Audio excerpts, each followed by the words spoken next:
to Canada. Welcome to the Circuit Gilles Villeneuve. Welcome to season 17. And indeed, let's bring a warm welcome back to Tier 4, which makes an appearance after 2 or 3 seasons out. Joining me this evening, who has commentated with me previously, is Mr. Carl Edens, and I am. We are now live. We have yes. Broken the back of the technical challenges which have faced us this evening. Yeah, it's a bit of an issue to begin with, but we got around it, we got going, and we're bringing Tier 4 to open the season. We are. Our Tier 4 returns after probably maybe 2, 3, 4 seasons break. Tier 4, for those wondering, those new, is our entry level. Doesn't mean that they're slow. It doesn't mean that we won't get good racing or action. Canada delivers on lots of things. Raging Hawk has already went raging to the top of the time charts, 111.4. Lots to talk about over the next 90 minutes or so. We will do an onboard, which Carl will walk us through in due course. How was your experience of Tier 2 on Monday? Because my experience of Tier 3 just then was absolutely awful. This place is definitely Bambi on ice. It never changes really. My experience on Monday was I'm my own worst critic, and the only way I can explain it for myself was embarrassing really. I got the consistency still there, but pace wise compared to the rest of the guys in Tier 2, it's, from my point of view, it's just embarrassing at the moment, so not pleasant. First race, new game, new challenges. It is what it is. Indeed. Canada's always a bit of a Marmite track. It's a love it or hate it track, purely because there isn't a lot of grip as well. And the game now is almost forcing 2 stoppers in most races as well, which is interesting. But we will. We're just keeping an eye on where Connor is, because we're going to go on a lap with young Connor, who will love the fact that we are doing that. We'll keep an eye on a few others. You can see all the times that look at the top 2 there, so 0.024 seconds separating Raging Hawk with 4. That is how close it's going to be in O&J, just behind, just a tenth behind. But let's see what this man, Gump 23, can do in the Ferrari. He comes across the line from this Spanish game. Doesn't hit the wall of champions, but will come across the line, and he will go into help. Yeah, got Connor just coming down to the hairpin at the moment, so we'll be going the onboard for. It will be soon. For Connor for that one. Just seen Ando cross the line, 1.2 behind, and Gecky Matthew is back. The young Dutchman is back, and his teammate's Connor. So Franz Tost has got some challenges this season, but he's going to go across the line if he can end up in the top 10. He does. He goes 8th. Connor, right, I'm going to hand over to you. We're on board with Connor. He's coming through the final chicane. Carl, to you for a lap of Canada. Right, so Connor on his way over the start-finish line, heading towards turn 1 and turn 2. You can cut turn 1, turn 2. You've got to be very cautious because easy to lose the rear on exit. Then we head towards turn 3 and turn 4, which is another tricky one where Hamilton and Vettel had their moment through turn 5, and then turn 6 and 7, another one where the back end can step out, and we flick the DRS open now to head down towards turn 8 and turn 9. Nice and smooth by Connor, and now it's the run down to the turn 10 hairpin. His lap's invalidated, but we'll carry on. Foot to the floor now. DRS open once again about now as we go through the little kink of 11, and it's flat out run to the final chicane of 12 and 13. And as we all know, beware the dreaded wall of champions on the exit.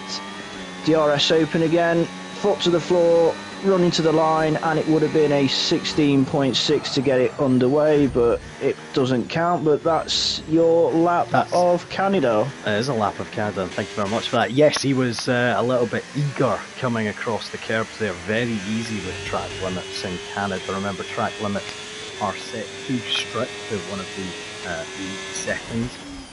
So any potential just drifting over, and you will gain a warning or indeed those time penalties. On board with Smith at the moment, 8/10 quicker. He's on medium tyre as well. Obviously there's some higher tier drivers for racing tonight. You will familiarise yourself with the rules for them in the 5-minute break between qualifying and the race. Nels says, Carl, that if you thought your performance was embarrassing, then his must be equally.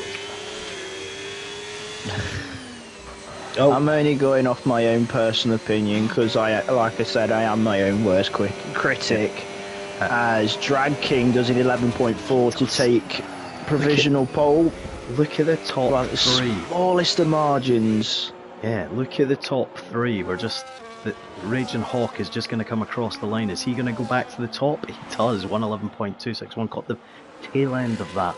But for a glancing moment there, we had the top three separated by 88/100ths of a second. That is how close it is. Slightly different there. Gunth and Nels out of session, which is all fine. But again, right, first race of the season, new game, different handling model, more of a focus on smooth driving, less of a focus on literally throwing it into the corners, but you do have to watch the rear tyre temperatures around here because they will absolutely go for you if you don't. Yeah, it's Canada's, whether it's been on earlier games as well, it's always been rather rear heavy because of the low speed corners, just spinning the rears up on the getting on the throttle out the corners, just absolutely shred those rears. Yeah, Papito, we're just watching Papito now, 8 minutes 18 to go in qualifying. He's coming down to the end of sector 2, 3.5 tenths up. This would, on current trajectory, put him on provisional pole position. Let's see how he goes the rest of the lap. Raging Hawk and Drag King in the pit lane. ONJ also on a quick lap. We'll check in on his progress after we see the end of Pepito. Does he get through the final chicane without invalidating? He does. Comes across the line, takes the slightly different line, then decides to use the closest way, and he does go pole 1 at 10.9. We've broken into the 10s. Is ONJ quicker? He was 1.3 down at the end of sector 1. He's 2 seconds down. Yeah, so let's jump to nope, Blurt's invalidated. Blood Magic goes into P5 with a 12.1.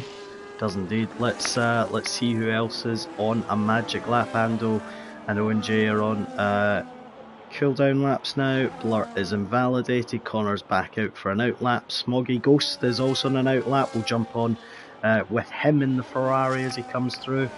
Again, taking that now traditional line from the final chicane to turn 1. Comes into turn 1 now. Nicely done on those soft compound tyres. Keeping themselves quite nicely on the exit. Rear not stepping out at all as he now comes down into turn number 3. Nicely done. Swings it by. Plenty of width there. Simba says hello. Well, hello there. Now coming into sector 2. Very easy at this point to get the rear end to stand out. DRS will be now wide open as he comes down to the second part of the chicane. Does he manage to get in? Yes, he does. Doesn't invalidate as he goes through. There is a wild corner on an out lap. Now coming down into the hairpin.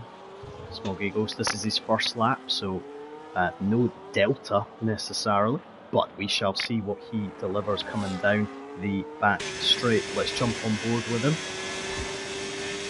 All the way down, 2.7 mile circuit. Not one of the lowest wing settings, but certainly close to that. Nicely done there by Smoggy Ghost. He's going to come across. He's probably going to get into the 12s, maybe the 13s. 12.9 goes into 8th place. Whilst you've been following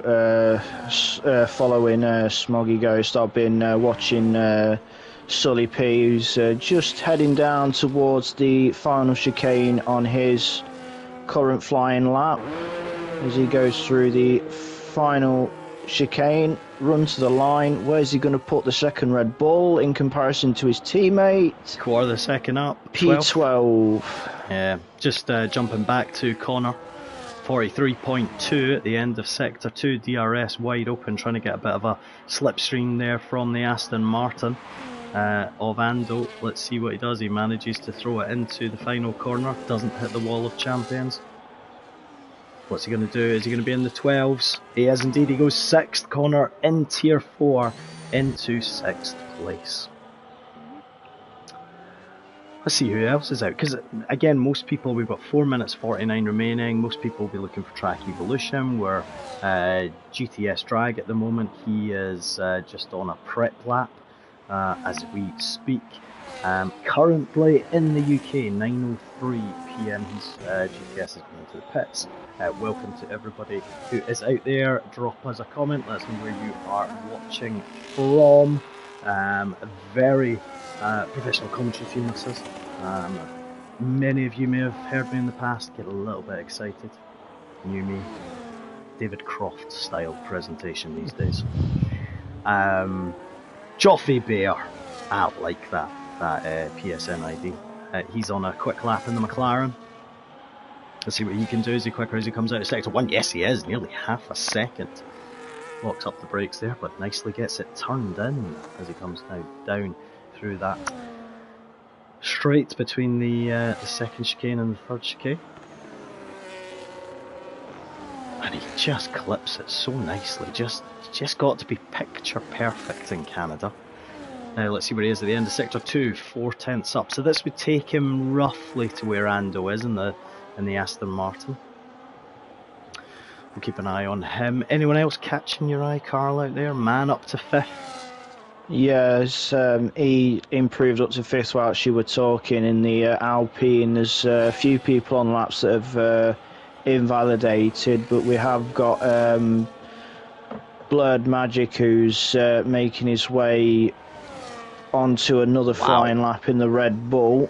Joffrey Bear up to 5th. Yep, 11.8. He found 6/10 in that final sector, which just shows you how much is there if you are willing to take risk, ultimately.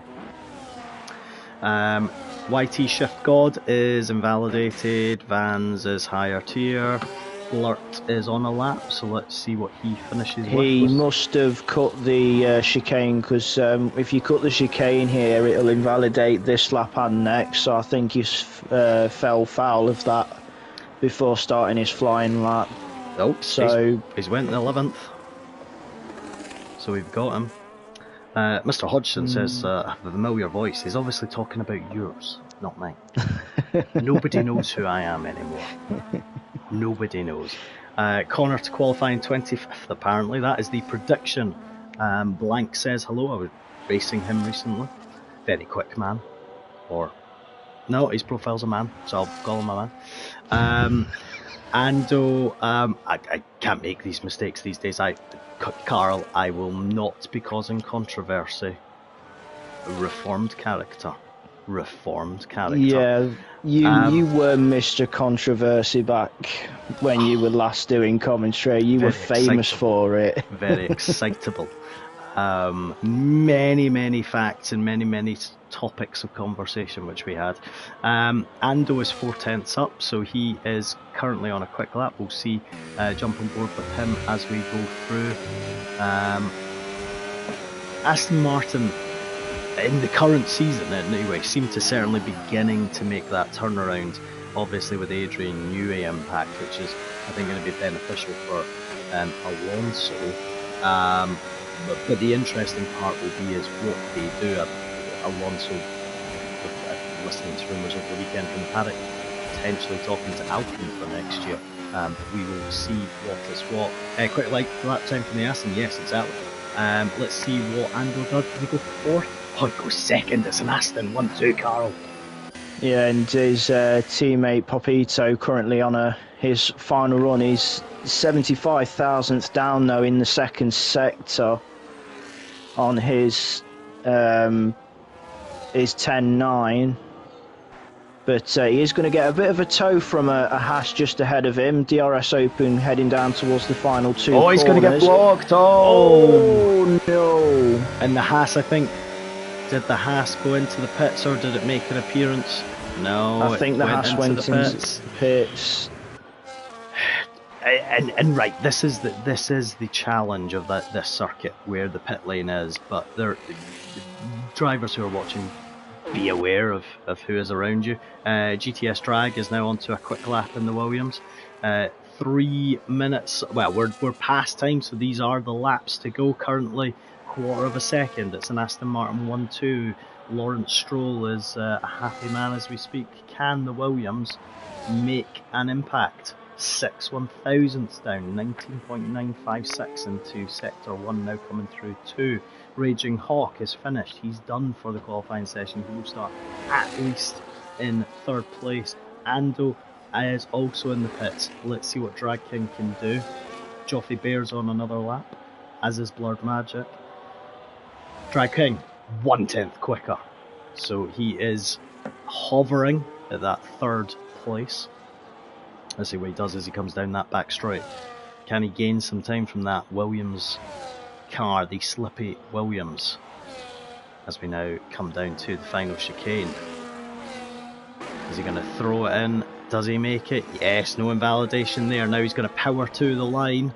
Is he going to be able to jump into third or even better? He goes second. It is no longer an Aston Martin 1-2, and there we have it, folks. That is your grid for the race coming up in around about 6 minutes. Remember, we have a 5-minute break in between the qualifying of the race. So Pepito, Drag and Ando are your top three. Aston Martin, Williams, Aston Martin. Raging Hawk is going to take fourth in the Sauber. Mercedes have Owen J from 1992 in 5th place. Joffrey Bear in 6th. Connor leads the RBs in 7th place, with Mann leading the Alpines in 8th. And we will confirm the rest of the grid just shortly.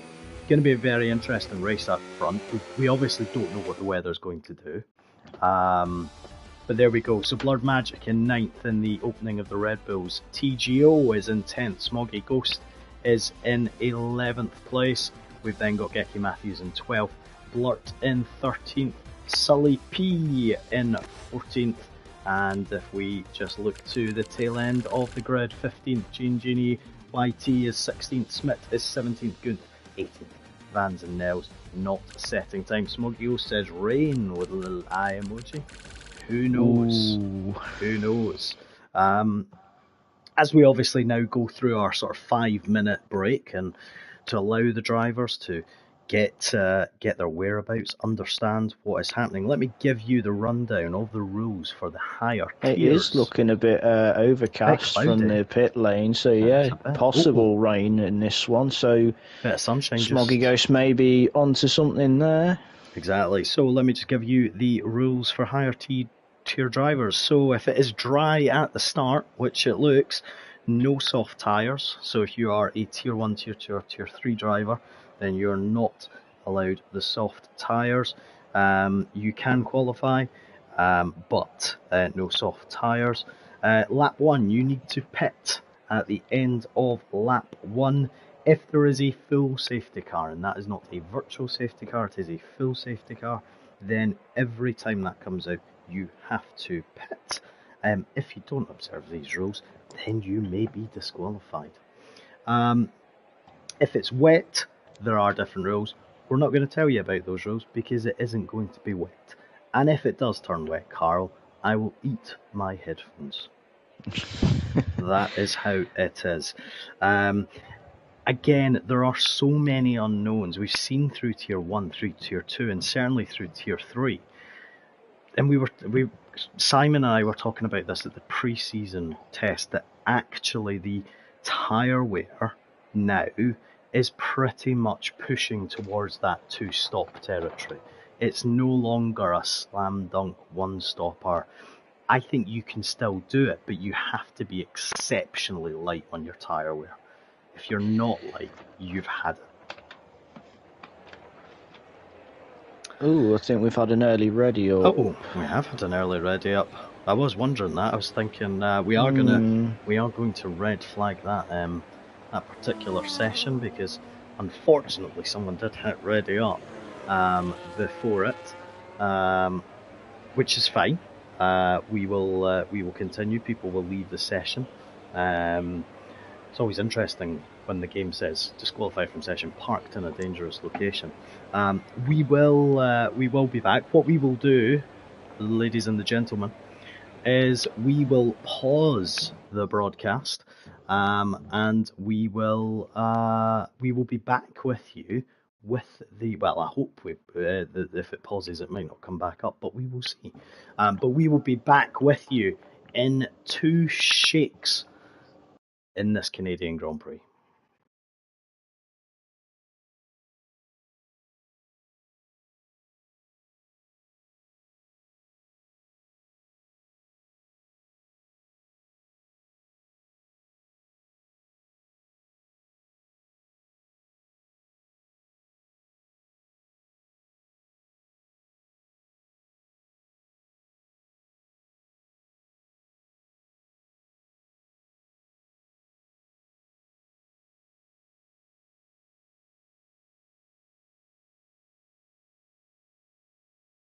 Resume broadcast. And we are back. See, I said 2 shakes. We are back. So whilst we set up the lobby, and give us a few minutes from that, this is where we will have a bit of a conversation about early impressions of the game. There's all the talk about what will happen with EA and the contractual rights, because there was a story presented that said the EA deal had been extended by another 2 years. That statement was then retracted back.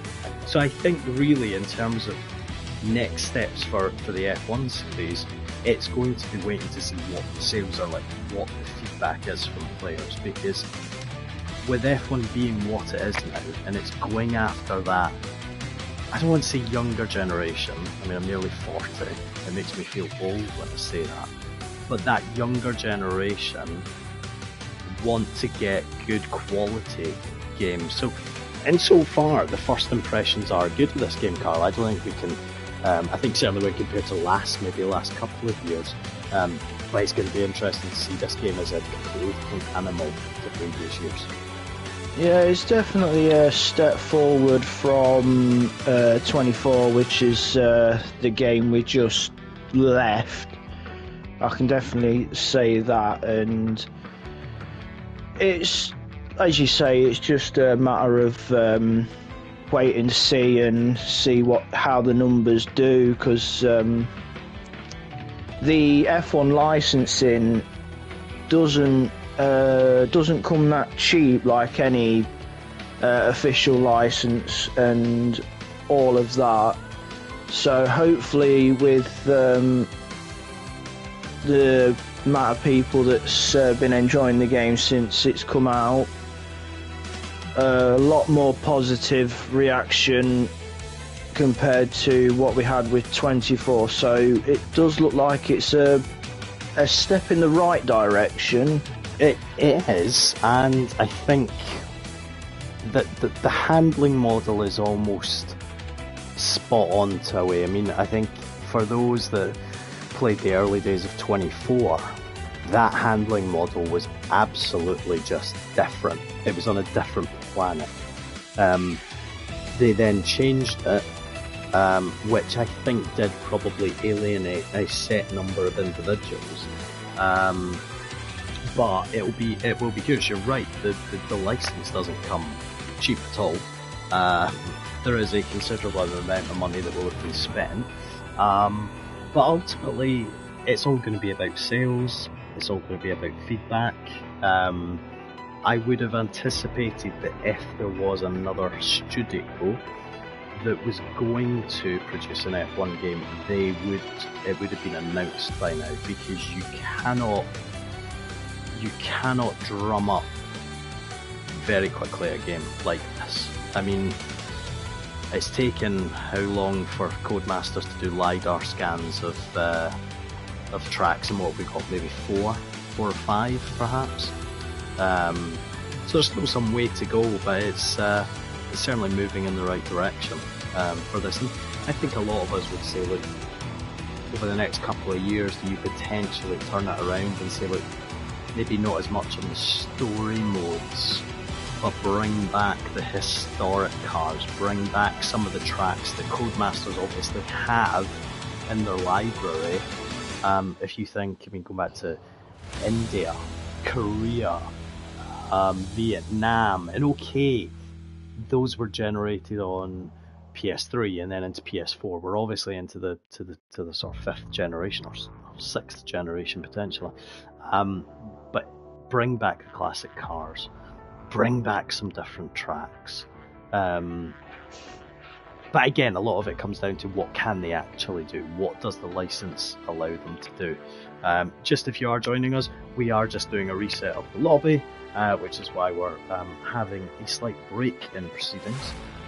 But let's flip it back now. Let's flip it to Sunday, and George Russell winning in the Mercedes. He calls it redemption for last year.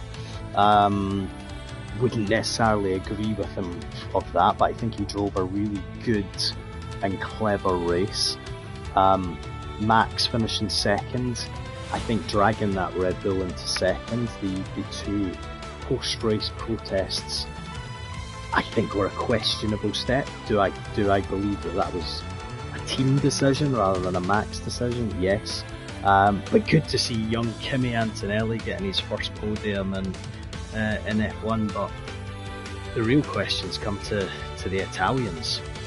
What are Ferrari doing?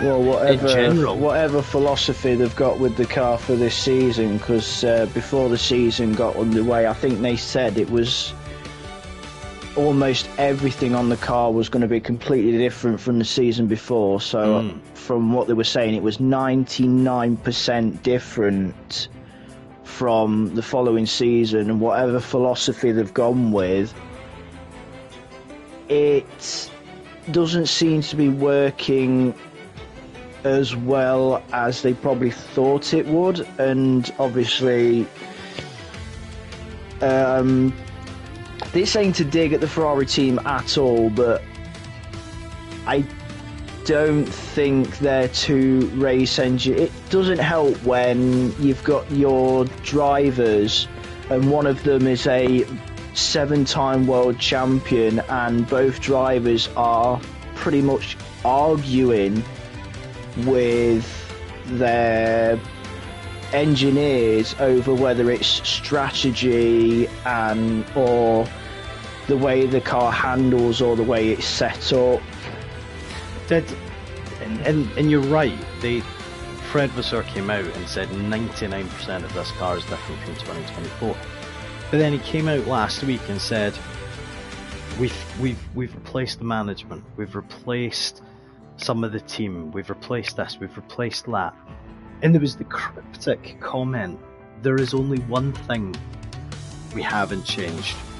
And nobody is really the wiser about what that one thing is. Now, to your point, you've got what I would call a driver whose talent is wasted in Charles Leclerc. I think Ferrari have done him a disservice not to deliver a car that is capable of challenging for the title. I mean, really, apart from, I don't know, maybe the first 8 races in 2022, that's it. I mean, at no other point has he had a car that was capable of challenging. And you've got Hamilton, who, I don't want to say is it Ferrari for his retirement due, but to get rid of Sainz and replace him with Hamilton is likely nothing more than a bit of a publicity event and it's a harsh way of looking at it, but actually Yeah. it is that way. I genuinely don't think he'll be there next season. I think if this continues, he will likely go. Nah. And it would be disappointing. Now I'm not a Hamilton fan. I think if I look back on his career, has he done some great things? Yes. Has he had some questionable things? Yes. I just think it would be disappointing. It's a bit like Schumacher in 2006. He won one race, I think, in 2006, and you could see that Massa was getting the better of him. It's a bit like Hakkinen in 2001. He was maybe there just a season too long, and you've got the likes of Bortoletti, you've got the likes of Antonelli, and you just think, has he just stayed a bit too late? I mean, it's a bit similar to the conversations that people have had over the years, whether it was with Kimi, with some people saying he'd overstayed his welcome, and we're having a similar. A lot of people are having a similar conversation about Fernando Alonso as well. With you got all these younger drivers that are that are probably good enough for a chance, but are not getting the opportunity. And the best one to look at it was, I think it was the season we just had, because the 2004 season we had no rookies at all on that grid. But in this, and you make a really valid point, and it's one that, do you know what, is potentially, again, slightly controversial. I actually don't think it is. Why is Lance Stroll still on the grid? That is the biggest question of it all. Apart from Daddy owns the team. Now, exactly to your point, if you look at some of the talent that is there, and you have someone such as Lance Stroll, who, with all due respect, the only consistent thing in F1 is that he is at some point over the weekend going to crash or damage a car. And you've got to think, if you're Aston Martin, if you're Lawrence Stroll, and you want to see them winning a title, and you're Adrian Newey, and I know Adrian Newey came out recently and said, oh, Lance isn't that bad, and all of this. He's not that good either, and I think you could stick a good amount of rookies into that seat and they would outperform Stroll every single weekend. I mean, when the news broke that he pulled out of the Grand Prix before Canada, which was the Spanish Grand Prix, because he hurt his hand and wrist again, I understand why they didn't run a second car, because obviously it was after qualifying, so they couldn't put like a replacement driver in, because it had already been Stroll that had qualified. And I get Stroll wanting to come back for his home Grand Prix, but part of me would have liked to have seen, let's say, Drugovic, for example, just given that opportunity to. I mean, yes, he's been doing the practice sessions whenever, because they have to have so many practice sessions with rookie drivers and whatnot, and obviously you got the end of season test and stuff that he does with Aston. But he's a former F2 winner that has not been able or had a sniff of an opportunity of racing properly as a actual driver, and I was hoping that he would at least get that chance with Stroll being out with his hand injury. But I understand why Lance would have wanted the quick recovery, because obviously it was his home Grand Prix in front of his home fans in Canada, so obviously he's not going to want to miss it. But on a personal note, I would have liked to have seen Drugovich at least get that one race to show what he can do. Yes, he's up against arguably one of the best drivers we've had for many years in Fernando Alonso, and his experience is second to none with the longevity he's had. But he would have so much to learn from, because the amount of knowledge that Fernando would be able to pass on to Drugovich while he's there at the moment would probably help Drugovich like settle in. Yeah, and it would. You're right.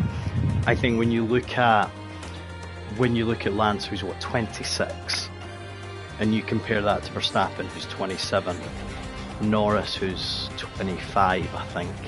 You then got Piastri, who's 25, and you then look down the grid and you look at the reserve drivers. He's taking up a position of somebody who actually would be better. Now, I also see the opposite end of the argument, which is people will say, we do not know how to drive an F1 car, therefore he is doing what he can, and he's there. Through whatever reason, whether it's father's money, whatever it might be. But at some point, Lawrence Stroll has to kind of bite the bullet and say, nah, that's not the direction anymore that we're going through. Very similar to what Total Wolff probably was going to do last season, when he probably would have not taken up the option on Hamilton, and they had to put Antonelli in, but they were forced in a way, because, and I need to remember the source of this, but I am sure at some point they had an option on Verstappen, or they had the opportunity to take on Verstappen and Mercedes, and they never did. But again, you just look, it was the same with Hulkenberg at Sauber. He's 37. Why would you not look at someone else? Why would you not look at those younger drivers? And we're just getting the grid ready, folks, so don't worry, we will have the race imminently using the same qualifying. But yeah, you're right. I think bringing in someone like Drugovich would be good. Alonso, whether he stays or goes after this year, I think the new reset next year will be an interesting one, and I think that'll decide where he wants to stay if he stays. But again, well, I think he'll probably, because you say it's a complete new regs change for 2026, it's a complete reset. I think with Alonso, he'll probably have that like little extension for 2026, look at his cards and see how he feels about it. And if he's not 100% sure that it's for him anymore, he can always go back to America and try and do the Indy 500 for the third time and chase that Triple Crown, which, as we know, only one driver has done in the entire history of racing, which is Graham Hill, the only driver in history to win that motorsport Triple Crown of the F1 World Championship or the Monaco Grand Prix, along with the Le Mans 24-hour and the Indianapolis 500. I still think a lot of F1 drivers will go more to the sports cars, so the Le Mans series, especially with the hypercars, especially with the likes of McLaren coming in 2027, and all of that. But I think there's more to this conversation, which we will bring up on another day. We have the grid reset back up. It looks very similar conditions to where we are. Individuals over the pit lane gantry, just waving the drivers on. Let's hope the drivers remember to load the setups. Yes, load the setups. Obviously, tyres are are there. Again, do you start on the hards, mediums, softs? You start on the softs around here, you'll probably get about 3 laps before they start to fall off the cliff. Will we have a safety car? Yes, most likely it is Canada. But I think the key message for all those T4 drivers is keep your noses clean, be respectful of drivers around you. It's not the widest of tracks at times. Keep it out the wall and finish. No point in being quick if you crash into the wall, shall we say? Yeah, definitely for my side of racing. You may not be the quickest, but consistency does go a very long way, because as long as you keep consistent and make those little mistakes, even if you don't overtake on the track legitimately and you gain places from people either crashing out or making mistakes or getting penalties, it all adds up at the end. So, and as we know, you don't realise how close the walls are in Canada at times, and as you say, it is not the widest of tracks, and it's very track limit heavy, as we've seen in Tier 3. Because I'm sorry to bring this up, Gab, but 12 seconds. 12 seconds. Then again, I can talk. I got 9 on Monday. Oh, sorry. I now know what you're talking about. Sorry, I was sitting here thinking 12 seconds. I thought I wasn't that bad in qualifying. So yeah, no, I do agree with you. Track limits on this game are horrific. But yes, you will equally get the points and the time scoring very quickly. So let's go through the grid. So we've got Pepito on pole, we've got GTS Drag King second, so the front row is an Aston Martin Williams. We've got another Aston and Ando in the Aston in third. We've got TTV Raging Hawk in fourth place. We've got Owen and Joffy Bear rounding out the third row, with Connor and Mann on the fourth. Lord Magic, lead of the Red Bulls, in ninth, with TGO 306 in 10th. Smoggy Ghost and Geki are on row 6, Blurt and Sully in row 7, 8 as the Shift God and Gene Genie, and the final 2 rows, Smith and Gunth, 17th and 18th, and the 2 Hasses back at the grid, primarily because they are higher tier drivers. Carl, I want you to pick who you think is going to win this race. Ooh. Oh, I know. I've brought you there with a random. The thing is, we've got most of tier 4.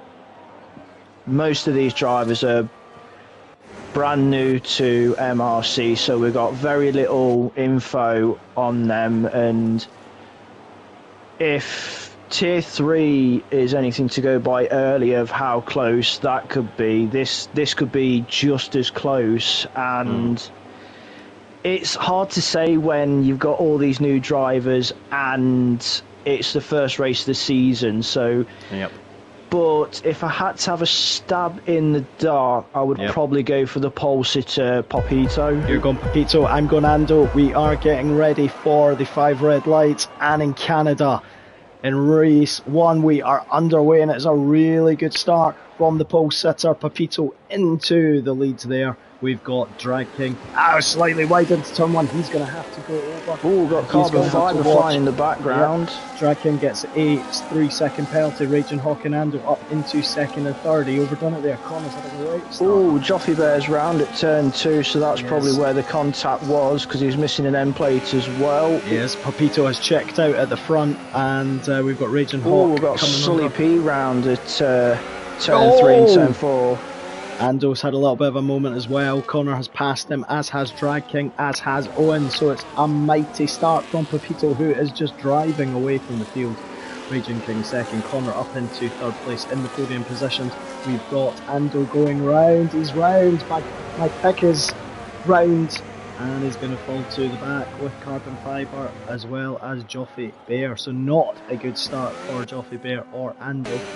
Popito, well, 2.2 ahead of Raging Cock and Connor second back. So relatively clean opening lap. A few what looks like skirmishes. But I think GTS Drag King, he just outbraked himself. He was a little bit too keen going into turn 1. Yeah, and had to take to the safety route of cutting turn 2, but then had to rejoin safely. We've got 4 cars in the pits already, a couple of those higher tier drivers as they have to pit at the end of lap 1, but we have Sully P in there as well. That's probably for repairs. There was plenty of carbon fibre and end plates going on that opening lap. There was a part of an Alpine I seen, a part of a McLaren turn 1, so hard racing, very, very obviously with everyone in tier 4 and wanting to set a good example for the first race, because a couple of these in tier 4, it's their very first time even racing in a Formula 1 league, so it's a brand new experience altogether. And as we know, Connor currently P3 all over the back of Raging Hawk. He's going to be using his experience of being in MRC to his advantage. Yes, I think. And hopefully, DRS now open, so got to be within a second of the car in front at the detection zone. Connor was within that. GTS Drag King is there as well. Just checking out where we are. Let's jump on board with Connor. Let's see what he can do. Rachel Hawk did have a lot of speed now. Whether or not the battery or not is another question. We won't bring that up unless people are listening to us. But here it's wide open for Connor. Let's see what he can do with Rachel Hawk. I would suggest he doesn't pass him at this point. If he got close and he would hold it to the back straight. You could already. This is the other thing in this game, Carl. The dirty air from the car in front really it's the dirty air is absolutely horrific. The oversteer you get from oversteer, understeer. I get the two mixed up, but you can definitely feel it as you get within a second of the car ahead, or maybe just a little bit more, but you can definitely feel it on this game compared to 24 as Connor gets a bit sideways out of the final corner, and so did Owen J as well. He did the same thing as well. Drag King. Drag King's went deep again into turn 1. But this time he kind of went back in. I wonder if he has, and Sully P is retired. I wonder if Drag King's maybe just not got his brake bias or brake balance suited to him, because that is both on the opening lap and this lap where he's went deep.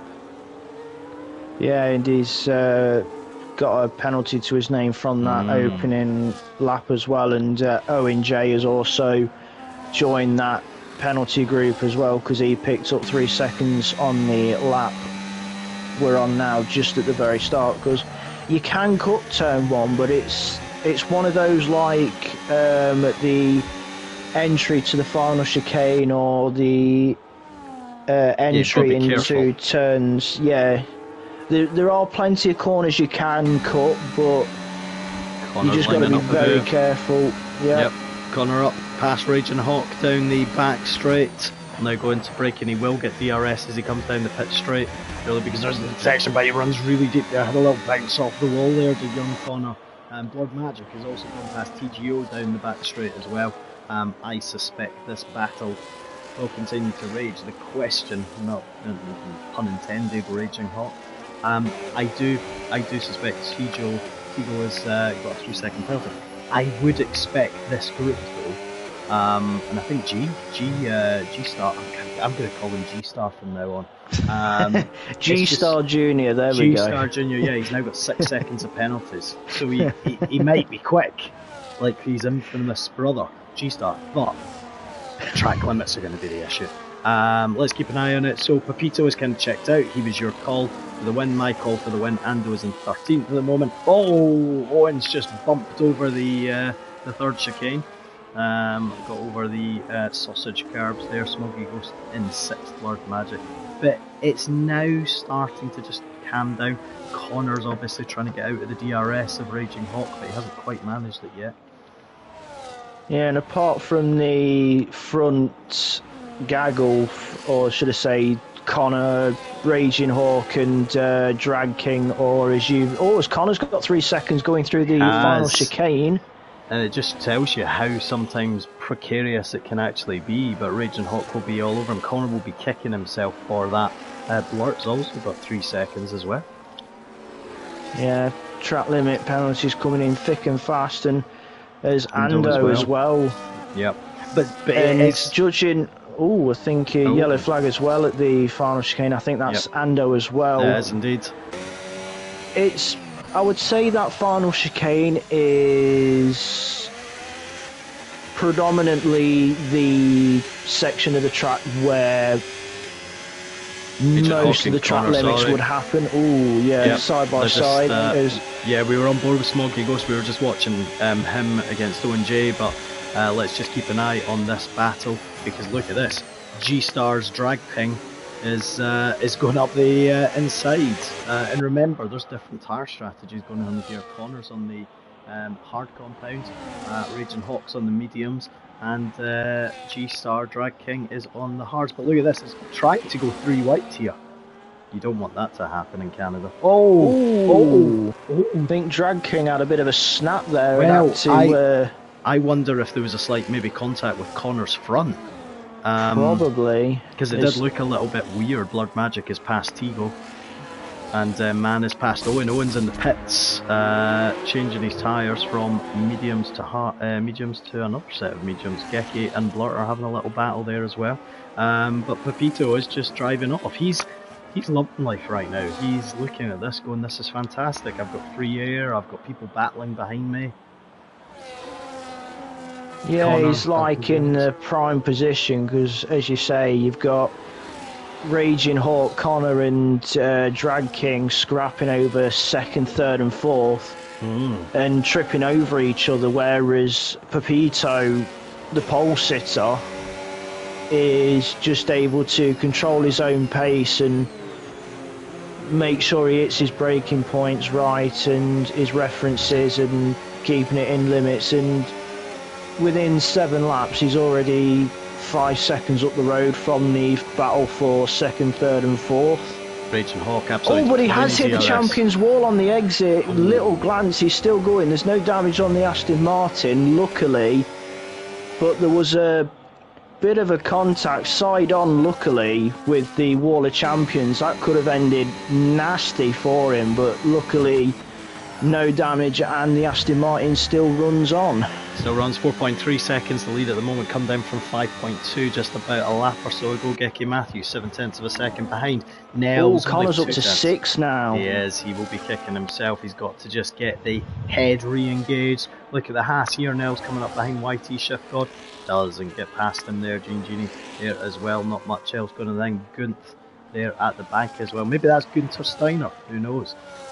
G-Star's Drag King is past. I really apologise, GTS, because Connor went wide there. I have G-Star, just that's what I'm going to have to call him, because that is just the easiest thing at the moment.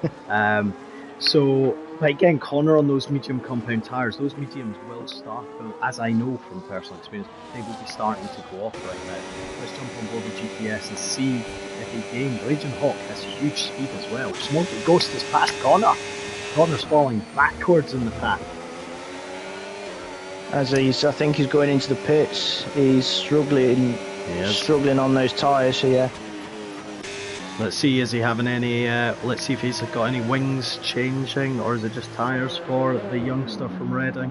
It is a front wing as well. Yeah. So he's obviously had a little bit, and this is maybe where I think that contact with GTS potential. Possibly, because as you say, you did say it looked a bit funny, and that's probably why he was struggling on that lap just gone, because he hasn't got the downforce on the front of the car with that. I think it was his left side end plate that was missing on the Racing Bull, but he's got a brand new front wing now. He's got fresh set of hard tyres on for his second stint. He can now get his head down and make up the ground that he's just lost with having to make that early stop. Yeah, he's got to watch. Let's talking about someone who we've got to watch. Smoggy Ghost in 4th place at the moment, 1.9 behind Raging Hawk. We've got a yellow flag in Sector 2. We've got Joffrey Bear and Gecky Matthew. Oh, Gecky's had a moment. He's into the wall. Is that taking the front? Because the RBs are having an opening 8 laps to forget. Gecky, I was about to comment on how good he was doing, but unfortunately not. TTS is there, Owen and Man are having a little bit of a battle there, which is good to see. But let's jump back to the front. I say the front, it's 2nd and 3rd Raging Hawk, 3 tenths of a second gap. Smoggy was beginning to fall back. Now he was gaining, I think whilst Connor was in there. Those two are kind of battling, aren't seeing too much at the moment. Gunther Smith there as well, Joffrey Bear and Blurt just having passing there as well. Joffrey Bear up into 9th place, but look at that, Raging Hawk overshot it there, down into turn number 6 and 7. Let's see what Drag King does. Yeah, no problem, G-Star again. But again, Raging Hawk, I want to just keep an eye on Raging Hawk because he has some phenomenal speed down the back straight, and I want to see what he's actually doing differently. So we're just looking from the rear wing at him. Drag King gets a better exit. Now that will be down to tyres. He's on the hard tyres against the mediums, and Raging Hawk is much closer this time. I fully expect this to be a Williams into second, sails past, not even halfway down the straight, and then will break down. He will retain the DRS over the start-finish straight. I expect Drag King to now start to pull away and chase down this man, Papito, who is also on the mediums. Yeah, and expect those on the medium tyres, if they haven't pitted yet, to be in on this lap, because I think it's around 10 or 11 laps, 9, 10, 11 laps you want to do on the mediums before jumping onto the harder tyres. That gap has come down a little bit since Drag King has got past Raging Hawk. It's down to 4.5 seconds from 5 since the Williams got past the Sauber. As indeed. And he'll be wanting to take full advantage while he's got the tyre advantage. Connor's got another 3. He's up to 9 now. It were a good start for Connor, but now it's turning into a nightmare. He is gonna, and what he will be hoping for is no safety car towards the end, because it will leave him like a sitting duck. Papito leading the Canadian Grand Prix for Tier 4 Season 17 race 1 in the Aston Martin. Drag King in 2nd in the Williams, but does have 6 seconds. Race leader's in. Race leader is in. He is on the mediums though. Oh! It's the first time I've went high pitched in a while. Oh, 10 seconds for Raging Hawk. He didn't get it stopped for the pit entry. He was going into the pits and he hit the back of Drag King. Now, we know how this pit lane entry is in Canada. It is quite dangerous because you're on the racing line and the car in front of you is going to stop. But he did clip the back of GTS. So, question is did he manage to, has he got damage to that front wing? Yeah, he's had a new front wing as well, because he lost an Emprey on the way into the pit lane. Connor's just done a slide into turn 1, has had to skip turn 1 and 2. He should get away without a penalty there, but Raging Hawks had 3 seconds as well. Let's just have a quick look at penalties, folks. 9 seconds for Connor. Raging Hawk's got 13 seconds, 10 of which he can serve if he goes into the pits again. Race leader 6 seconds GTS at present, but it is all go at the moment. I'm not quite sure what to make of the Raging Hawk incident. Man and Connor though are going to go side by side now. Nicely done by Connor, the pass there, but again touched the curb and went over it, and that's going to be another warning to him. Right behind him though, TGO is battling and he's already passed him as we go into the hairpin. He's going to break. Connor looked like he had a bit of a lock up there. Papito gets 3 seconds as well. Yeah, 3 seconds. Going to be crucial. There isn't quite a moment to kind of sit back and kind of take note of where we are at the present moment, because everybody is there. Yeah, for saying how spread the field is as well, there's a lot of stuff happening up and down the grid from TGO people like me. The final chicane, sorry. You go, Carl. Yeah, but yeah, despite it being very spread out, because near enough everybody's outside of DRS from the cars in front. I mean, obviously some people have pitted earlier than others, some people haven't pitted yet, so the strategy is playing a factor with that as well. But despite it being spread out, as Connor's now got another 3 seconds, Safety car, we have a safety car. So we have a safety car at the moment. What has happened? Why do we have a safety car? We have a Red Bull. No. Yes, we do. It is Connor. He's lost the front wing of that RB, and I think he has brought out the safety car now. This will allow the neutralisation drive-through for penalty. Owen You've speeding under the safety car. Remember, you've got to have the delta, you've got to stay within the delta. You get 15 seconds or so if you do go over the delta into negative territory. The top two are pitting, it makes absolute sense. Papito will take the lead again, but crucially for Drag King and Lord Magic, they're almost getting a free pit stop. Owen J's coming in as well. We will see Connor coming in. Raging Hawk is coming in again. Is he going to change his front wing? Let's just stay on board with him just to see. Action aplenty here in Canada, folks. Promised you it wouldn't be boring. It certainly is not. No, it's not. He's going to put the mediums on. Connor's retired. In the pit lane. In the pit lane. So Raging Hawk is serving his 10-second penalty.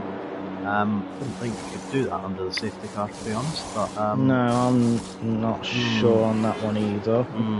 But anyway, Connor obviously retiring. I think he had a really good opening few laps and kind of didn't quite go to plan from there. Race is reset. Let's kind of just give you a bit of a. We'll let the kind of positions just calm themselves down a little bit. We lost two people. Connor, who caused the safety car. Sully already out. Geki was having a really good race until he had a spin at the final, well, not the final chicane, the third chicane that is there as well. So currently the positions look as is. Papito is your race leader in the Aston Martin. Remember, he started on pole. He remains out front. GTS Drag King is second, and the Williams Blood Magic up into third. Smoggy Ghost was there or thereabouts, he's in fourth. Tijo is in fifth. OMJ is in sixth. Nels 7th. Clark 8th. Joffrey Bear in the McLaren started well, dropped back with an opening lap incident. Raging Hawk, he was second. Was he second on the grid? Fourth on the grid? Second on the grid he was. I think he is down in 10th after a 10-second time penalty for hitting the back of Drag King. Ando, my pre-race favourite, needs to get to the front. He's in 11th. Man is 12th. Gene is 13th. YT is in 14th. Gunther is in 15th. Geki 16th. Smith 17th. And Hans in 18th. But now we've kind of calmed it down a little bit. Let's have a look at the penalties. Drive-through penalty for ONJ, 3 seconds for Papito, 6 for Drag King, 9 for TGO. Then we've got Blurt, Joffrey Bear and Raging Hawk with 3. Ando with 6. Sweat with 6. And Gunther with 3. So luckily for those with penalties though, at least the safety car has happened now, because if it was a late one towards the end, they would be sweating seeing that many seconds against their name. And oh, they would. They absolutely would. This is it's an interesting one though again, because we've got, I think safety car will probably go in lap 16, end of lap 16 into 17. But again, we've got the races neutralised again. Papito, who had a 5-second lead before the kind of pit stops had started, needs to then build that back up again. But what he's got is Drag King, who has 6 seconds to his 3. And is on the medium tyres as well. So then you've got Blurred Magic in third in the Red Bull, who's also on medium tyres with no penalties as well. And then who's in a very good position. Smoggy Ghost on the hard tyres, but again, no penalties to his name, so in a very good position. Yep, it's going to be an interesting start. And again, we had, I think in Tier 3, we had 3 safety cars, I think it was, and on one of the restarts the driver who was leading went down the back straight, and on the other 2 went on the start finish straight. So again, you don't want to go too quickly, that potentially brings you with a tow but you don't want to leave it too late either. And there is etiquette on safety car restarts. As soon as you commit to going, you have to go. You cannot then slam on the brakes, because you then create crescendo, which can impact other people behind. Right. Are you still sticking with Pepito for the win? Well, I've got to, really, because once you make your decision, you can't change it. No, that is true. But I think I've fared a bit better than you have so far with Ando in 11th at the moment. Yes. Although I am still confident that he will come back, and he will. He might not win, but he will certainly, I would say, get on the podium. Yeah, safety car lights are out, so Pepito will control and dictate where he decides to go. Will he go on the exit of the final two corners, or just He's before? gone already. Yeah, he's gone just before the chicane. The field is relatively spread out as well. It's not bunched together. Yeah, Gunther didn't quite get to the back of the train before the safety car came in, but he's got a bit of... Yep. He'll be serving his drive-through. Will be. Which are allowed to do as soon as the safety car goes in. Folks, remember, DRS will not be activated until lap 18. 1 lap after the start, or 1 lap after the safety car. Jockey gets another 3 seconds there. Smoggy Ghost is still sitting there. Blurred Magic as well. So they're the two that are sitting a little bit pretty at the moment. But Pepito, let's just bring up the intervals again. Half a second GTS behind him. This is going to be an interesting battle. Blurred Magic's got 3 seconds as well now. So it's just Smoggy Ghost who's really there. Nels is obviously there as well, half a second back. But yeah, a bit of a glitch at the moment, because it's still saying safety car, even though we've gone green flag. I did see that. We'll find out if anything happens, because if anyone goes for an overtake and it tells them to give the position back, then we may be in a bit of a pickle. Yeah, we will keep an eye on it. DRS should be active at the end of this lap, though. Yes, it is. So I think it's just more a display of a visual glitch. Yep, visual glitch more than anything else. So good to see. Just reminding us that the safety car is there. That's what it is doing. But right, let's jump on board with Drag King, because he is within half a second of the race leader, Pepito. Remember, hard compounds on Pepito, mediums on Drag King. See what he can do. He will not get to the end, I don't think, Drag King on those mediums. He'll open DRS. Is he going to try and make a move down into this chicane? He wouldn't. Nope. He keeps it. He was nowhere near, to be honest, to make a move. You can just see when you go on board, Carl, how feathering the throttle they are. You cannot just step on the throttle. No, you got to be very gentle with it. You can't just stab it, because on the last game you were allowed to stab it and get away with it, but not so much on this one. No. Pepito is surviving at the moment.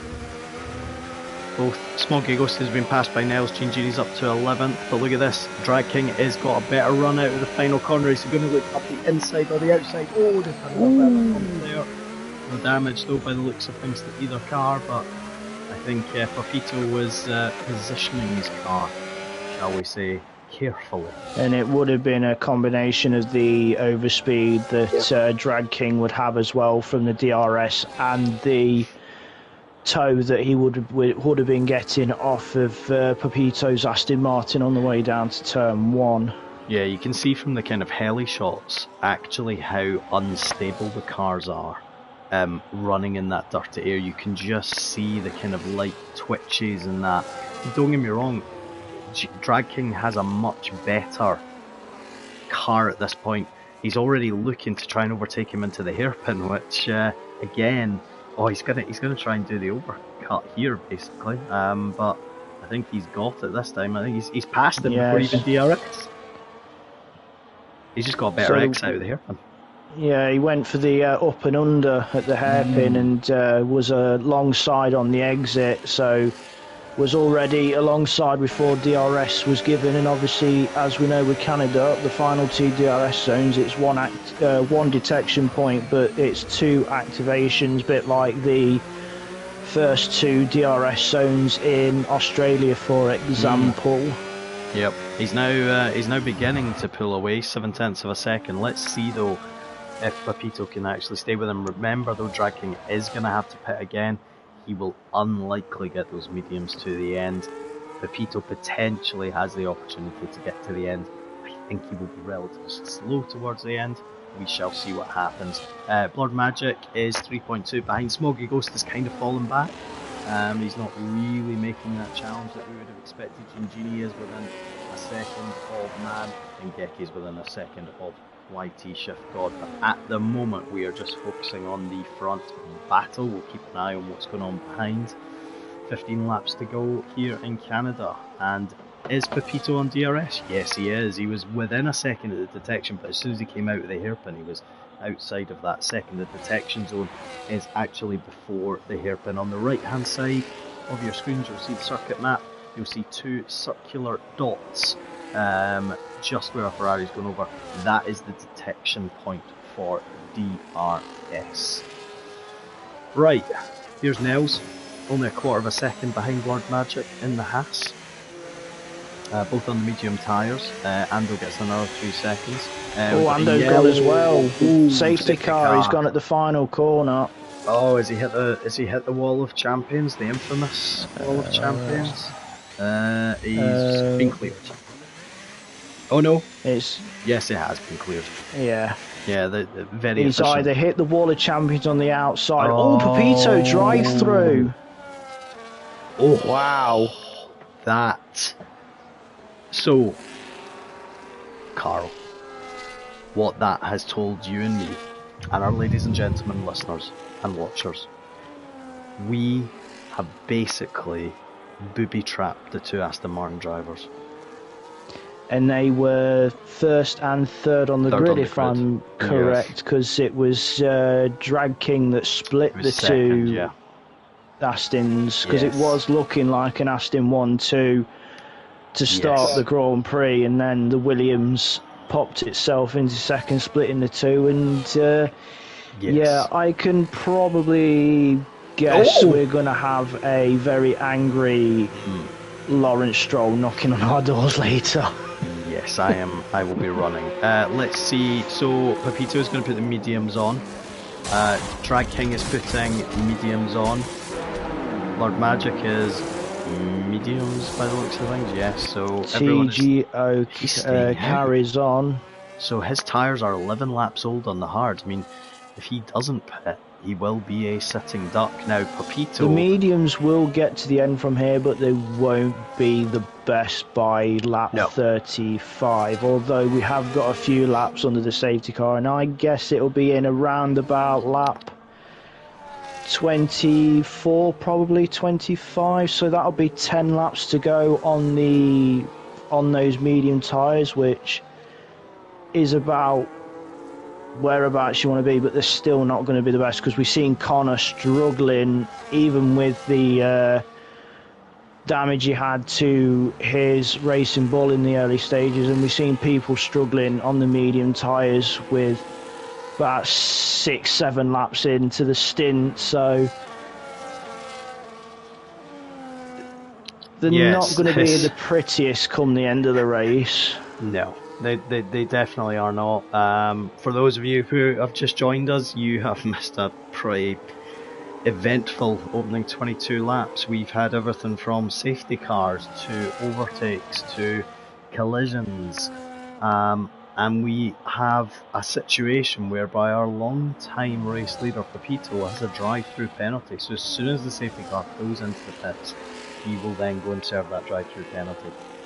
Unless something dramatic was to happen, Carl, I think his chances of this race victory are over for today. Yeah, it's not so much like the moment that happened at Le Mans on the Sunday just gone, because the Ferrari that was, I think, leading at the time was going into the pits and spun and got stuck in the gravel trap, which cost them the race win. But it was still a Ferrari that did win Le Mans, and for everybody around the world, absolutely chuffed to bits for him. It was Robert Kubica that brought that car home. Winner of the Canadian Grand Prix 2008.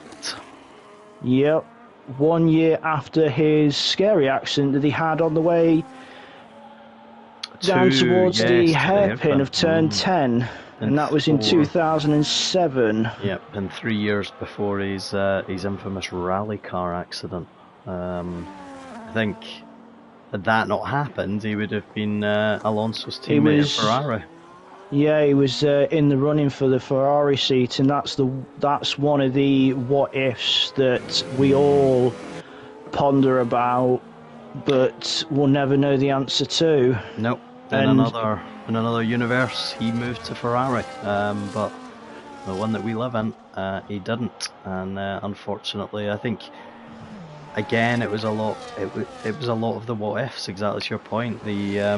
And probably the biggest driver of that what if is Fernando Alonso, because what if he hadn't have made certain decisions? What if he hadn't have gone to McLaren but stayed at Ferrari? What if he'd gone to Red Bull in 2010, 2011? Yeah, and obviously the biggest what if of all, as we all know with the F1 community, is what if Ayrton Senna survived the crash at Imola? Exactly. What if Damon Hill hadn't have been taken out by Michael Schumacher in '94 and all of that? And it was interesting actually. Just recently, I was talking about what ifs. It was only the whole Hamilton move to Mercedes was down to the fact that Michael didn't know what he wanted to do. So basically, he had the option to stay. The option was there, but he couldn't make his mind up. No, and Mercedes decided to pounce at that point and almost said, well, no, and almost made the mind up for him. And again, though, and it's slightly it's not the happiest to talk it, but you say, well, if he had have stayed with a Mercedes, would he have been skiing on that fateful day? Who knows? But alas, it's a Williams 1-2 car, so James Vowles will be happy. But I wonder if there's some team playing going on here. Will Drag King instantly pass his teammate, and then will TGO try and hold Pepito up before he has to serve his drive-through? He's going to surely serve it now. He'll try to, because of obviously being very close to the front of the queue. He's carrying on, so he's probably he's got 3 laps to do it, but obviously the later he leaves it, the more damage the drive-through will do. And there we go, Drag King has been allowed to go through. It's happened. What TGO has to do now, we've got a spinner, one of the Saubers. What TGO now has to do is keep Pepito behind him, and look, he's done it. Blood Magic has already passed the Aston Martin already, so... Tell you one thing, if you were... and he's also up to second, because TGO's had a moment out of turn 4. If you were Pepito and you weren't already shouting in your helmet, given your drive-through penalty, you'll be even shouting anymore now. Smoggy goes up to 6. Joffrey Bears managing to get a bit of a comeback after his lap 1 and 6 man up to 8. He's not got any time penalties, but he's now up to 7. Almost 3 wide going into the corner. Bit of a lock-up for the McLaren. Good battling and good racing between Joffrey and Mann there, because that is not a place you tend to go too wide. Look, we're going to go 3 wide over the Mercedes. Are we? Nearly. Let's jump back up. Pepito is about to get bit of a moment for the Mercedes of Gene Genie, which has allowed Raging Hawk to go through. He had a snap on the exit of the hairpin. Very well collected. As we've got carbon fibre all over the place at the final chicane. Is it Raging Hawk? It is. Raging Hawk has had a moment and he's lost one of his end plates on the. He's lost both of his end plates. Yeah, he's got both end plates missing, so that's going to really hamper him in both left-hand corners and right-hand corners. As Owen J's got another 3 seconds to his name. On board with Geki at the moment, just behind Gini. Drag King is still leading. Papito is second, but has one more lap after this to serve his drive-through penalty. Joffrey Bear gets another 3 seconds. Geki, though, is looking a little bit in prime position here if he can just keep it. Yeah, he's got 2 higher tier drivers above him in Nels and Gini, and then he's got a few drivers with worth of penalties. So Geki probably being a bit sly, will be probably hoping for a late safety car and. Owen and Raging Hawk just had Owen braked massively late into the hairpin. Papito's in for his drive-through. Yes.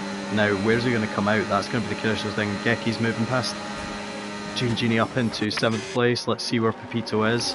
Oh, Gini bouncing over the sleeping policeman's sausage curbs at the final chicane, getting some air in that Mercedes as well. Papito's going to end up 12th, 13th. He's coming out. He's going to come out behind Raging Hawk. That has not worked out well for him unless he can. And Raging Hawk's carried on with the damage. He's not pitted. No, and I think Pepito had a little bit of a Igor sausage of the curbs there, but let's keep an eye on it. So Raging Hawk is struggling with no front end plates. DRS will be active, and well, yeah, you can see there Pepito passed him relatively easy. Now let's just amend it. So he is 14.5 behind. Pepito gets another 3 seconds. I think this is the frustration that's coming out of. Yeah, he's pushing hard to make up for the time of the drive-through, and that's when drivers start pushing. That's where the mistakes creep in. That's when the track limit warnings start to add up. Yep, on board with Gini looking back. Lord Magic gets 3 seconds as well. Is Smith going to pass Gini? Yes, he's going to make a move into the final corner. They're both going for it. Oh, there was a little bit of a moment there. Smith was round slightly, and Pepito has managed to gain from that and is up to 8. So coming out in 10th, 11th, he's immediately up to 8. Geki just ahead of him. Jockey there. So let's just have a look at penalties again, just so we've got clear. 6 seconds to the leader. Drag King 6 seconds for Bird Magic, 4 seconds behind him. Nels has got 3 seconds. Smoggy Ghost penalty free. Joffrey Bear's got 9 seconds. TGO just gets another 3. That's him now up to 15. 12 for Smith, 19 for Blurt. The rest you can see on screen. But Smoggy Ghost, Geki are and YT Shift are doing really well, as is Man with no penalties. So yeah, and good to see. Smoggy Ghost being in P4 and having the 3 cars ahead of him all with penalties, as long as he stays within the window. I mean, yes, he's going to gain a position from Nels, I believe, because of the higher tier driver. Do they still pit on the last lap or not anymore? No, they don't pit on the last lap anymore. So it's the first lap then now. Yeah. So let's see if Pepito can get past Geki into the chicane. No, he doesn't make a move. Again, just playing it by time. He's 14.9 behind, so he's going to pass Geki down the pit straight. YT Shiftlog gets his first penalty of the day, 3 seconds. Pepito up into 6th. He's got 3.3 seconds to Joffrey Bear in P5, so he's got a bit of clean air now to gather himself and just calm himself down from the red mist that he had earlier on with that drive-through. Yep, Nels was almost looking like he was lining up Lord Magic there, but got out of it. Let's see if he takes it on. TGO gets another 3 seconds, that's him up to 18 memory. Lord Magic, just those medium tires, 6 laps to go, lap 29 out, 35 here in Canada. And considering the events that we've had in this race so far, we're almost getting to the kind of end. The interesting thing is Nels is 6, so really Nels higher here. Smoggy Ghost has just picked up his first penalty, so Nell's higher 30 tier? Yes, he is. Yeah. Yeah, so he wouldn't win it necessarily. No, he won't get points for the drivers, but I believe he'll get points for the constructors. Geki still penalty free, which is good to see from the young Dutchman. Jean Genie also penalty free from the not as young Englishman. You'll hate me for that. YT up into 12th. It's kind of beginning to just calm down now. There's not really any kind of necessarily close action. We're looking at YT, Shiftgod and Vans Racing and Man. Those three are relatively well together, but apart from that, Geki and Jean Genie running close together. Aside from that, it is relatively as you were. Stayed sunny for them at least, which is always a positive. Yeah.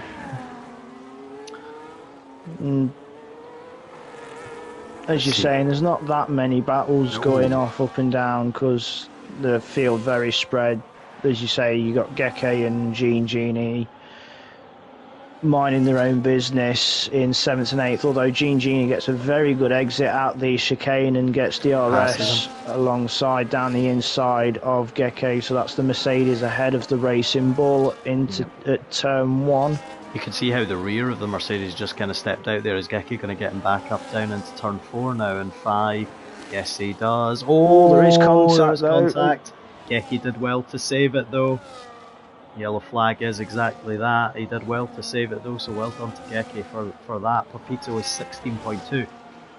Pepito's challenge is kind of fallen away. He's not had, and whether he's carrying damage, no, not that I can see, but when he kind of got into clean air, he was 14.9 behind Drag King. He's 16.3 now, so is this where actually the pace is coming from? Geki and Raging Hawk have passed Jean Genie. All credit to Raging Hawk for missing 2 front end plates.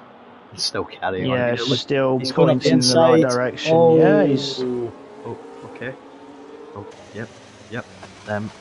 Didn't quite get the car stopped. Nope. Interesting. Interesting. But there we go. He's fallen down now to 14th.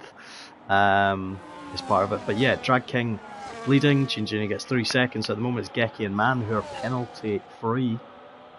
Get to the end on that. Nell's 4.7. Blurred Magic gets another 3 seconds. Geki and Jean Genie at it again at turn 1. They're just trying to win the most overtakes of the day, to be honest.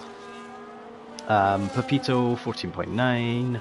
He's kind of got that gap down again, which is good, so he's maybe just getting a second life. He's got Joffrey Bear in front of him. Let's just have a look at penalties.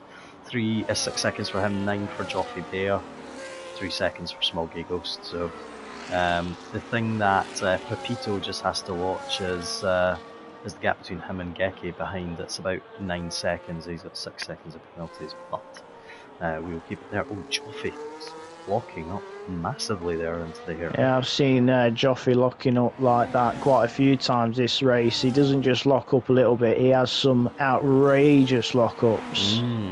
Not good for the tyres. And as we've seen, the lockup smoke hasn't really improved much. I think it's slightly worse than Pepito.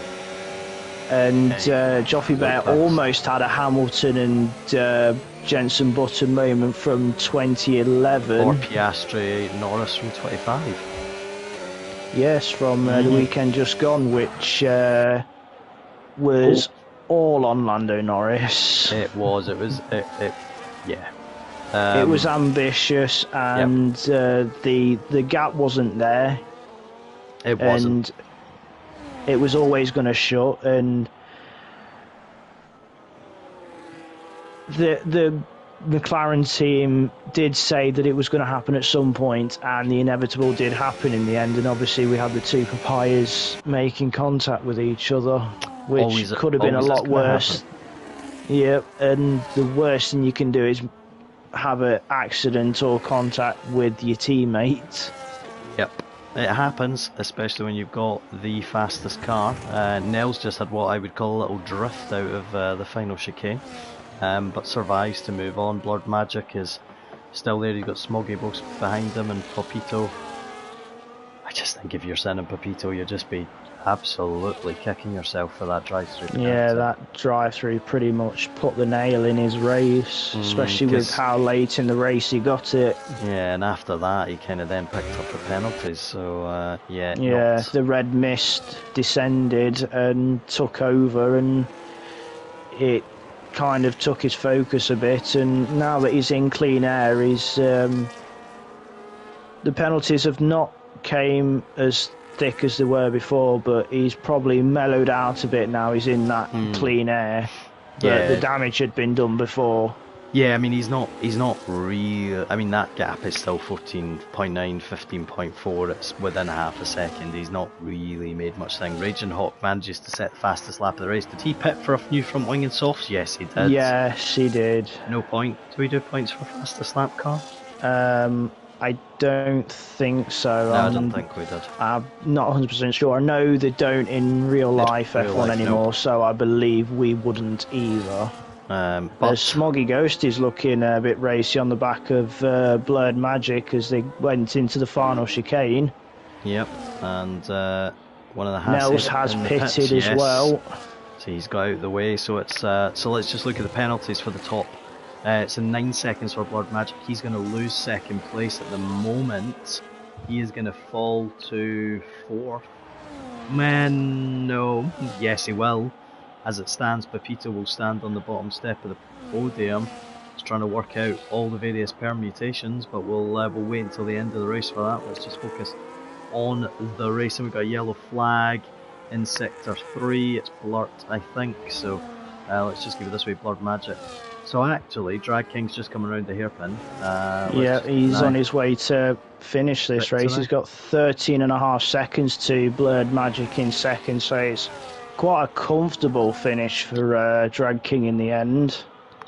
As indeed, he's going to come across the line into that final chicane, passes the wall of Le Champion, comes down and delivers a victory for the Williams team, and his teammate is right behind him even if he finished 16th. Blurred Magic is there below this. Smoggy Ghost was looking at him in terms of the DRS, but Blurred Magic is going to come across the road in second, but that will likely fall him down to 4th place based on my calculations.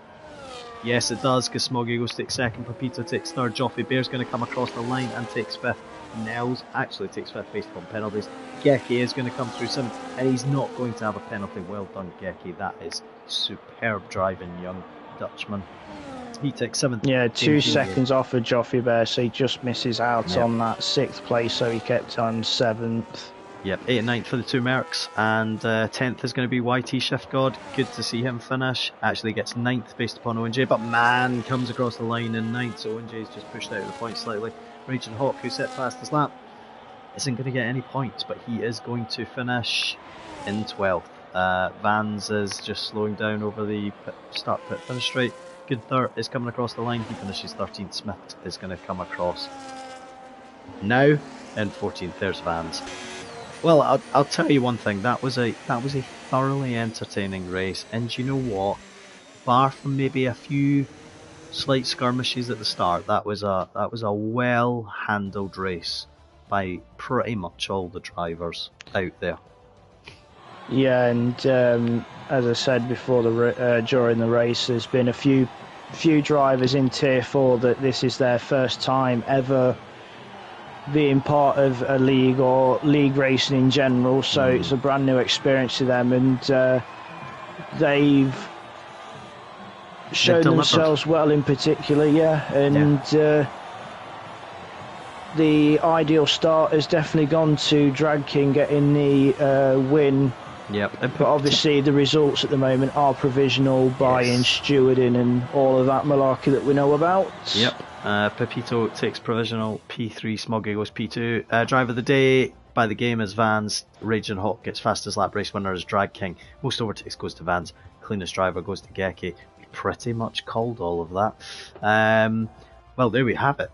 So, race 1 of tiers 1, 2, 3 and 4 are done, but tomorrow night we will bring you live coverage of tier 0.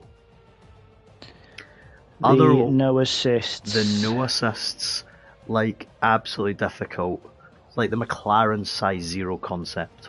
That's what we're gonna kin it to. But yes, Tier 0 tomorrow. Do tune in for that. Carl, thank you for this evening. Thank you for bearing with my slightly croaky Barry White voice, with a little few squeaks in between. It's been a while since we've shared the comms box, and to be honest, it's quite nice. Like it's been yesterday. A while, and